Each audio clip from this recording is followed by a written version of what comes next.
What's up, you guys? My name is Justin. Welcome to my channel, 502 Fragrance Reviews, where the goal of my channel is to give you amazing recommendations for great fragrances, but at the same time bridging the gap between those that are in the fragrance community and those that are average consumers. And today I wanted to be the start of another series on my channel. This is a series that's super simple and straightforward. I should have no problem making consistent videos of this.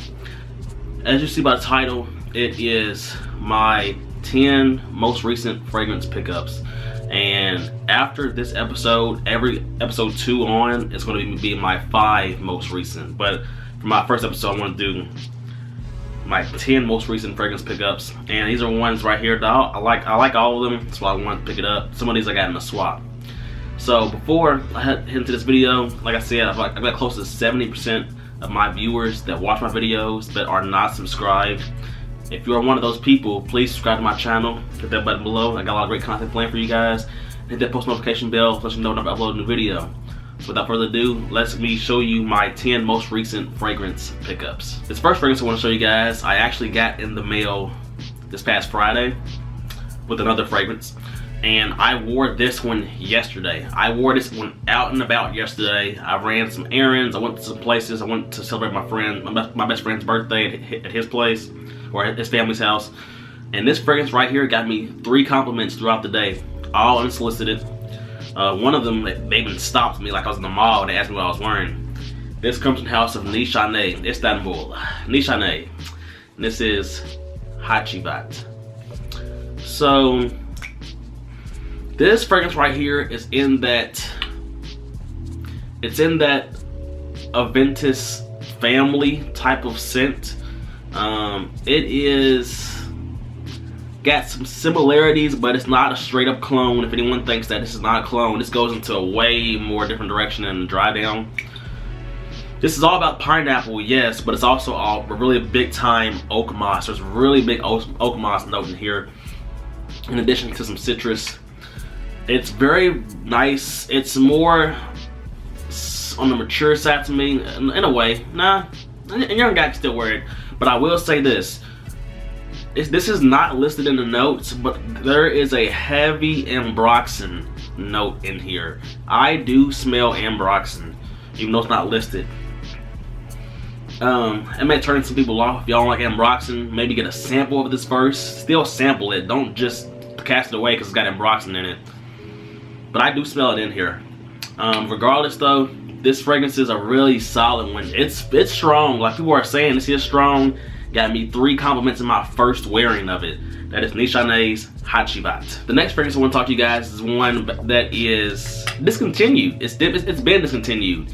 But I did find a bottle of this back in the storage kind of room where I work at, because I'm in fragrance. I saw this and I was able to kind of pick it up like meeting sales goes. And I'm going to be wearing this as the weather gets warmer. This comes from the house of Giorgio Armani. This is a mixture of designer and niche and indie. These fragrances, by the way. This is Acqua di Essenza. This one, many people, well not many, a good amount of people in the forums and Fragrantica and Base Notes, they say that in their opinion this is the best Acqua di fragrance. Not Acqua di Profumo, which I got right there. I would say this.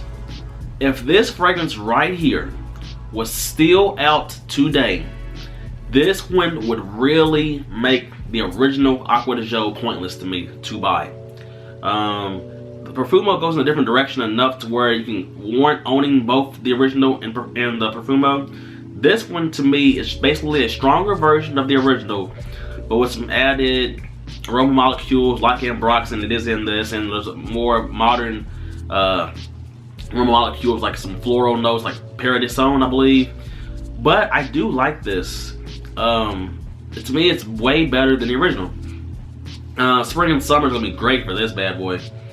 I'll wear it for sure in the summer, but as a spring, warmer spring days, I'll definitely wear this. It's got some pretty good longevity too. This is Acqua di Essenza, sadly discontinued by Armani. The next fragrance right here is one that once again I did pick up recently because of my job. I get to get fragrances from meeting goes, just like pretty sure every other department store does. This one is an oldie but a goodie. Oldie but a goodie. This comes from the house of Thierry Mugler, or now it's just Mugler. And I think L'Oreal's gonna buy them. This is the original Amen. And I don't know if you can see this at the bottom, but this is like, it says the Thierry Mugler sign bottle. So like, kind of going back to the original formulation. If you buy a bottle of this now, it's not gonna say Thierry Mugler, it's just gonna say Mugler. As you all know, or most of you guys know, this one is very similar to Killian's Intoxicated. This came out way before Killian's Intoxicated, so that fragrance is inspired by this one. Very strong, very strong. Coffee, patchouli, bourbon, vanilla, some of the notes in here. It's a very solid fragrance for the fall, winter time, more so winter time. I have compared this to the Mugler, just the Mugler bottles. This one is, they're both strong, but this one's just stronger to me. And I don't know when this bottle was made. It's probably it's a tester bottle, but I can use Check Fresh to see.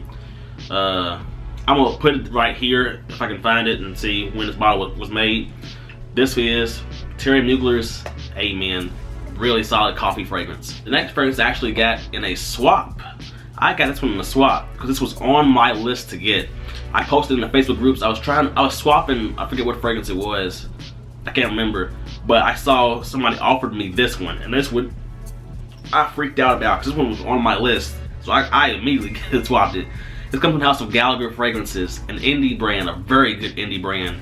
And this is Bergamust.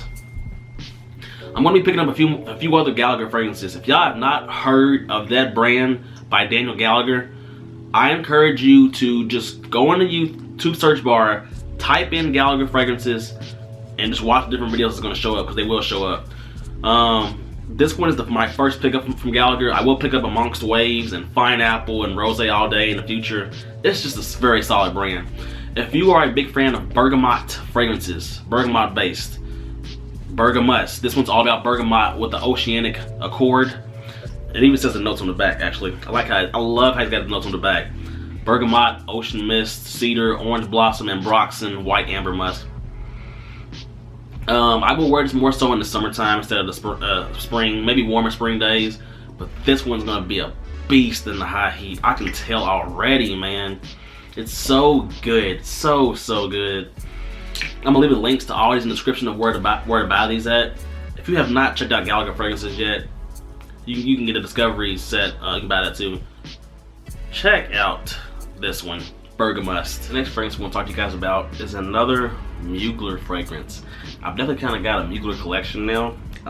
This is the second one, and I got a third one to show you too. It's another recent fragrance pickup, and this one is Mugler's Crypto Mint. Another one that I was able to get for my job, thankfully. And this one, I feel like this one's underrated, actually. I know typically you think of the Amen line Mugler, Pure Havana and Pure Malt, it's just at the top. It really is. But this one's one that's pleasantly surprised me. This is, you know, the Mugler DNA with that patchouli and coffee, and then you got mint, a nice mint. This is one that I'm definitely interested in wearing in the springtime. When springtime comes around, I'm gonna be very excited to start wearing this one. Very solid one. Yeah. This is Mugler's Crypto Mint. The next fragrance I'm gonna mention to you guys that I picked up is another one that I got in a swap. I swapped this with my friend Andrew over at his Instagram is called Fragrance Scenes. I'm gonna put it down right here, Fragrance Scenes. If you're on Instagram, give him a follow, man. He's a really cool guy, lives in Louisville like I do. Got his Instagram account for fragrances, and while you're at it, follow mine too. 502 Fragrance Reviews on Instagram. Follow me too if you got Instagram. If you got it, do it. So he gave me this in a swap. This is Serge Lutens Cherigui. And this one, I don't know if this is like the original formulation bottle or if it's the first reformulation bottle, but I know this has been reformulated a few times, and I think rebottled, or like the bottle designs changed a few times. This one is really solid, man. Another honey tobacco fragrance. I like honey tobacco fragrances. This one's really classy and sophisticated. This adds a very unique hay accord. The honey, the tobacco, and you got hay, and then you got incense. This one to me is definitely a more grown man type of fragrance. I've also got the Church off Naxos and Mugler's Pure Van over there for those honey tobacco fragrances. This is now, oh, and I got Navitus's Veritus over there. So this is now my 4th honey tobacco fragrance, and it's a solid one, and I'm glad that I have this. I've already worn it one time, probably wearing it a few more times soon, so I can put out a review for you guys. This is Thierry Mugler's Chergui. This next fragrance I want to show you guys, this is grown man once again. I'm starting to really get more into the grown man, more masculine style fragrances, and this one does that in spades. This comes from the house of Tom Ford. This is Tom Ford's Beau de Jour. Now part of their signature line, no longer part of their Private Blend collection. And this one, guys, oh my gosh, this is so good. Anyone that's not used to fragrances like us in the fragrance community is, or maybe guys around my age, they will find this to be smelling like their dad or being old man smelling. We know that this is not that. We know that this is a beast. This is so freaking good. Lavender, rosemary, and patchouli are some of the main notes in this one. And it is just so classy, so sophisticated. Got good longevity and performance on my skin. This one, ooh. You know, I'm never gonna wear this casually. I'm always gonna wear this somewhat dressed up, because it does not do it justice to wear this fragrance casually. That is Tom Ford's Beau de Jour review coming down the road. Now, the 3rd Mugler fragrance of the video. This is one right here. I really think this one's underrated. I think I like this one even more than Crypto Mint. This one is Pure Wood. Yeah, look at that. Yeah, Pure Wood. This one takes the Amen accord. Then you got, you add a nice oak like note to it, or accord, and it's somewhat boozy somehow at the same time. There's no boozy note in here, or it's not listed, but I do get a mild booziness to this. For those of y'all that have smelled Imaginary Author's Memoirs of a Trespasser, this one to me smells similar to that. There's some similarities. I'm not saying it's spot on, but if you like Imaginary Author, that one, Memoirs of a Trespasser, there's a chance you'll like this one. It is a very solid fragrance. I think fall time I wear this. Like, there's certain Muglers that I think of a certain season when I smell them. Crypto Mint to me is springtime. The original Amen to me is winter time. Pure Wood and Pure Havana to me is fall time. And I think winter time when I think Pure Malt. So this is Pure Wood by Thierry Mugler. Really solid fragrance, very unique, underrated to me in the fragrance community or the Mugler line. These last two are heavy hitters. This next fragrance I'm going to show you guys is another one that's classy, it's sophisticated, it's a gentleman, it's professional. I'm getting into more of these style scents. Even though I'm a young guy, I love these professional, grown man, sophisticated scents. This comes from the house of Zaharoff, and this is Zaharoff's signature Pour Homme. I am so glad to finally have this in my collection. George, if you're watching this, thank you so much for the big discount code that you gave me. Guys, if you have not gotten a sample of this fragrance, George sends free samples to you. Just got to pay for shipping, actually. Just pay for shipping, but the sample's free. You got to get your nose on this. If you're looking for a really nice office type of fragrance, you got to get a sample of this and check it out. If you want a nice fragrance to wear for maybe special occasions when you're dressed really nice, get a sample of this and try it out. It is very nice, high quality ingredients and long lasting on my skin. Oh my gosh, there's a slight barbershop vibe to this. I know that I'm already late to the game when it comes to this fragrance. Other YouTubers have been done reviews of this. This has been talking about the fragrance community, but the talk is not stopping because we love this one that much, or really like it. And add me to that group. You got lavender here at the top, and it's sweetened up by some pear. You get, like, the fragrance has definitely got some potency to it, but in the heart you got iris, which kind of tames it a little bit more, and you got a nice oud that comes out in the heart as well. Very classy and sophisticated, very, and it's solid. This is a Heart of Signature Pour On. And the last fragrance. This one is my number 2 fragrance currently. As you guys know, or should know, my number 1 fragrance right there is Parfums de Marly Layton. I have done a review on that fragrance, and I'm gonna leave a link at the end so you can check it out. This is my number 2, which basically means if Layton was to never exist, this would be my number 1 and my signature scent. This comes down to Roja Dove, and this is Roja Dove's Elysium. This fragrance is freaking amazing, and this scent DNA is mass appealing. I don't mean to do any disrespect to Roja Dove when I say this, but guys, if you wear Bleu de Chanel and it's your signature scent, I strongly encourage you to check this one out. Maybe it's just because it's in the opening, like that small similarity from the grapefruit that they both share.